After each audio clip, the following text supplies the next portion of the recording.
오늘 우리에게 주시는 하나님 말씀은 시편 16편 1절에서 11절 말씀입니다.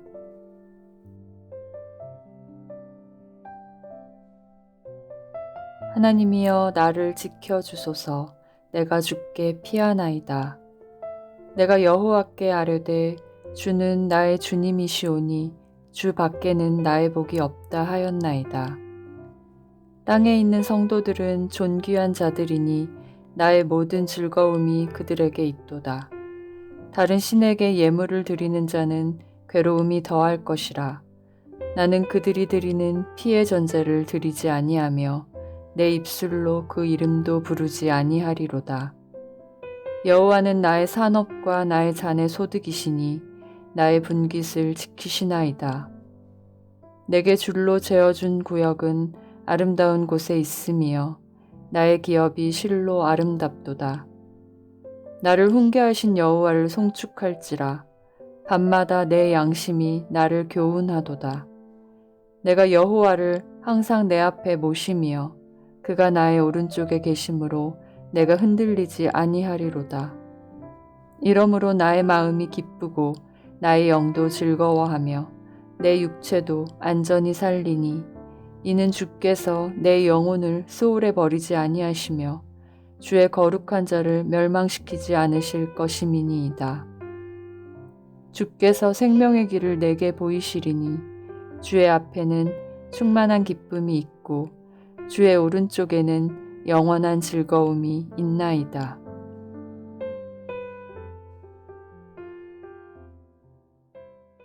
시편 1편부터 시편 41편까지는 시편의 1권에 해당되는 부분입니다. 주로 1권은 대부분이 탄식시들로 구성되어 있습니다. 그런데 오늘 본문인 16편은 탄식시에 해당되지 않고 토라시로 분류합니다. 토라는 히브리어로서 율법이라는 뜻입니다. 토라시는 경건한 삶을 살기 위한 시입니다. 시편 속에 토라시 하면 가장 떠오르는 것은 시편 1편입니다. 복 있는 사람은 악인들의 꾀를 따르지 아니하며 죄인들의 길에 서지 아니하며 오만한 자들의 자리에 앉지 아니하고 오직 여호와의 율법을 즐거워하여 그의 율법을 주야로 묵상하는 자로다. 시편 1편이 바로 토라시입니다. 시편 19편도 토라시입니다.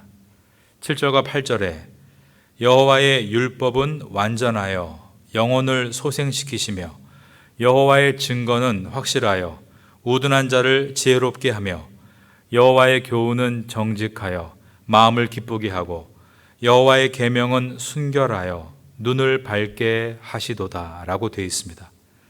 토라시 중에 가장 대표적인 시라고 한다면 시편 중에서 가장 긴 시인 119편입니다. 행위가 온전하여 여호와의 율법을 따라 행하는 자들은 복이 있으며 라고 시작하고 있습니다. 오늘 본문 시편 16편 7절을 보시면 나를 훈계하신 여호와를 송축할지라 밤마다 내 양심이 나를 교훈하도다. 토라시인 것을 보여줍니다. 16편이 토라시라는 것을 생각하면서 1절을 보겠습니다. 하나님이여 나를 지켜주소서. 내가 주께 피하나이다. 시를 시작하자마자 하나님이여 나를 지켜주소서라고 했습니다. 단도직입적으로 하나님 앞에 짧은 간구를 드리면서 내가 주께 피하나이다 라고 한 것입니다. 그러므로 시편 16편 나머지 부분은 1절에 대한 설명이라고 할 수 있습니다. 여러분, 시편에 내가 주께 피하나이다가 몇 번 나오는지 아십니까? 약 30번가량 나옵니다. 성도는 어떤 사람입니까? 성도는 하나님께 피하는 사람입니다. 시편에서 하나님께 피하는 것에 대해서 어떤 고백을 하고 있는지 몇 가지를 예를 들어 드리겠습니다. 먼저 시편 2편 12절입니다. 여호와께 피하는 모든 사람은 다 복이 있도다. 시편 5편 11절에는 주께 피하는 모든 사람은 다 기뻐하며 주의 보호로 말미암아 영원히 기뻐 외치고 주의 이름을 사랑하는 자들은 주를 즐거워하리이다. 시편 7편 1절에서는 여호와 내 하나님이여 내가 주께 피하오니 나를 쫓아오는 모든 자들에게서 나를 구원하여 내소서라고 되어 있습니다. 시편 11편 1절에서는 내가 여호와께 피하였거늘 너희가 내 영혼에게 새같이 내 산으로 도망하라 함은 어찌민가 라고 하면서 시편 기자는 하나님께 피하려 하지 않고 다른 방법을 찾는 것에 대해서 책망했습니다. 누가 하나님께 피할 수 있습니까? 하나님께서 나를 보호해 주실 것을 믿는 사람만이 하나님께 피할 수 있습니다. 그러므로 하나님께 피하지 않는 것은 하나님께 미안해서거나 하나님께서 바쁘실까 봐서가 아니라 하나님을 전적으로 신뢰하지 않아서입니다. 창세기에 기록된 요셉에 대해서 생각해 보겠습니다. 요셉은 애굽으로 잡혀갔습니다. 그가 애굽에 잡혀오기 전까지 그의 든든한 보호자는 아버지 야곱이었습니다. 그러나 요셉이 애굽으로 잡혀온 다음에는 땅의 아버지가 그를 보호할 수 없었습니다. 하지만 요셉은 계속해서 더욱 든든한 보호를 받았는데 바로 하늘의 아버지인 하나님 아버지께 보호를 받은 것입니다. 창세기 39장 20절 후반절과 21절을 보면 요셉이 옥에 갇혔으나 여호와께서 요셉과 함께 하시고 라고 되어 있습니다. 하나님께서 함께 계신다면 감옥도 천국이 될 수 있지만 하나님께서 함께 계시지 않으면 푸른 초장과 실만한 물가가 가뭄만도 못한 곳이 될 수 있는 것입니다. 오늘 시편 16편 2절을 보겠습니다. 내가 여호와께 아뢰되 주는 나의 주님이시오니 주 밖에는 나의 복이 없다 하였나이다. 여러분, 요셉은 형들에 의해서 구덩이에 던져졌죠. 그리고 보디발의 아내에 의해서는 감옥에 던져졌습니다. 죄명은 강간 미수죄였습니다.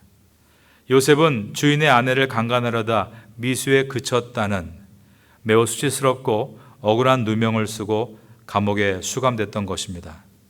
그런데 보디발은 애굽의 시위대장입니다. 즉 오늘날로 말하면 청와대 경호실장의 직임을 갖고 있는 사람입니다. 그런데 그가 종살이를 하러 온 하찮은 이방인이 자기 아내를 겁탈을 했다는 사실을 들었을 때 그 자리에서 죽여도 되는 것입니다. 아니, 그 당시 신분사회에서는 죽여야 바른 것입니다. 그런데 죽이지 않고 궁전 지하의 정치범 수용소에 요셉을 가두었다는 것입니다. 이것은 보디발이 아내의 거짓말보다 집안의 모든 것을 맡겨도 정직하게 수행하는 요셉의 말을 더 믿었다는 것을 보여줍니다.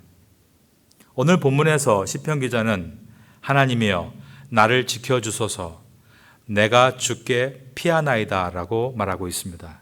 그러면 하나님의 보호는 무엇입니까? 요셉을 무조건 감옥에 들어가는 것으로부터 벗어나게 하시는 것이 하나님의 보호입니까? 하나님께서 우리를 보호하실 때는 고난으로부터도 보호하시지만 고난 가운데서도 보호하십니다. 그리고 하나님의 보호는 이번만 보호해 주시는 것이 아니라 영원히 보호해 주시는 것으로서 미래를 포함하고 있습니다. 그때 요셉이 감옥에 안 갇히는 것이 좋은 일이었을까? 아니면 감옥에 갇힌 것이 결국은 더 좋은 일이 되었을까? 만일 요셉이 감옥에 안 갇혔으면 요셉의 인생은 애굽에서 보디발의 총무로 섬기다가 명예롭게 은퇴하는 것으로 마쳤을 것입니다. 그러나 요셉이 감옥에 갇힘으로 함께 수감된 애굽왕 바로의 관원장들을 만나게 되고 그 인연으로 애굽의 총리가 되었고 중동의 대기근을 막아내고 이스라엘이 애굽에 정착할 수 있게 하는데 결정적인 역할을 하게 됩니다. 그러므로 하나님이 인도해 가시는 길은 반드시 그 결과가 승리이고 풍성한 열매라는 것을 보여줍니다. 오늘 본문 시편 16편 11절을 보겠습니다. 주께서 생명의 길을 내게 보이시리니 주의 앞에는 충만한 기쁨이 있고 주의 오른쪽에는 영원한 즐거움이 있나이다. 여러분, 우리의 인생에는 푸른 초장도 있고 쉴만한 물가도 있고 사망의 음침한 골짜기도 있습니다.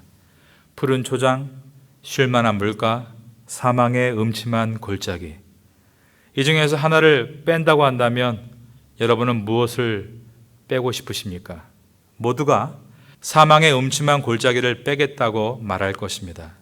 그런데 인생에서 사망의 음침한 골짜기를 빼면 정말 우리 인생은 더 나아지는가?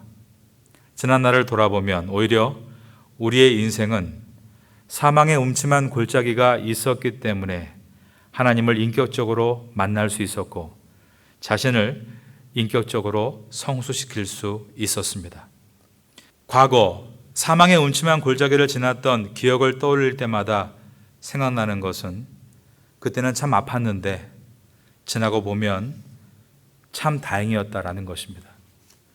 요셉은 과거에 형들의 허물을 아버지께 일러 바치고 자신의 꿈으로 형들을 권위로 누르려고 했던 사람입니다.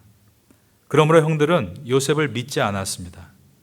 그런데 하나님께서 그를 사망의 음침한 골짜기로 인도하셨을 때 그는 변화되었고 애굽에서 보디발이 그리고 감옥의 간수들이 그리고 바로 왕이 더 나아가 중동에 사는 모든 사람들은 요셉을 믿었습니다. 이것이 바로 사망의 음침한 골짜기가 주는 유익함입니다. 나를 변화시킨다는 것입니다. 하나님께서 우리를 인도하시는 길은 어떤 길입니까? 우리가 예수를 믿는 사람으로서 주변의 사람들에게 믿을 만한 사람으로 변화시키는 길입니다. 그렇게 되는 동안 하나님께서 당신의 백성을 보호하시는 것입니다. 성경은 이것을 하나님께서 요셉을 형통케 하셨다라고 말씀했습니다. 노예 생활과 감옥 생활만큼 형통과 멀리 있는 것은 없죠. 그런데 성경에 말씀하는 형통은 하나님께서 함께 하신다는 것입니다. 예수님께서는 마지막 승천하시기 전에 볼지어다 내가 세상 끝날까지 너희와 항상 함께 있을지니라 라고 하셨습니다.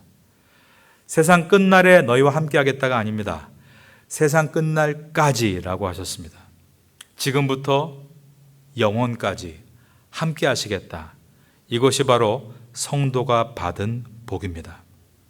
하나님께서 어제와 나와 함께 하셨고 오늘도 함께 하시며 내일도 함께 하실 것을 믿고 그 하나님께서는 나를 지켜주시고 형통하게 하시는 분이신 것을 신뢰하는 가운데 많은 믿음의 선배들과 같이 잘 성숙해 나가시는 여러분 될 수 있기를 마지막으로 예수님의 이름으로 축원합니다.